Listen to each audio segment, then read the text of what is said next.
எல்லாருக்கும் வணக்கங்க. இப்போ நம்ம எங்கே இருக்கோம்னா டென்மார்க்கில் இருக்குங்க. டென்மார்க்கில் இன்னைக்கு வந்து ஸ்னோ வந்து ஆரம்பிச்சிருச்சுங்க. வேற லெவல் ஆரம்பிச்சிருச்சுங்க. ஆரம்பிக்கும் போல படிப்படியாக ஆரம்பிச்சது போக போக பார்த்தீங்கன்னா இந்த மாதிரி வந்துருச்சுங்க.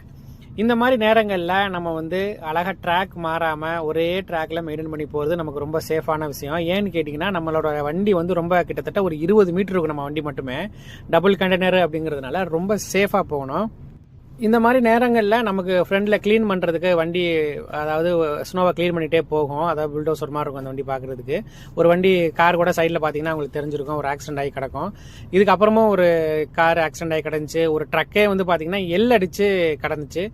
அதுக்கப்புறம் ஒரு ஆப்போசிட்டில் ஒரு வண்டி வந்து பார்த்தீங்கன்னா அது ஆப்போசிட் டேரக்ஷனே மாற்றி திரும்பி நின்றுக்கிட்டு இருந்துச்சு. இதுக்கு காரணம் என்னென்னா ஒரு முறையான ஸ்பீடை அவங்க மெயின்டைன் பண்ணாமல் போகிறதுனால தான்.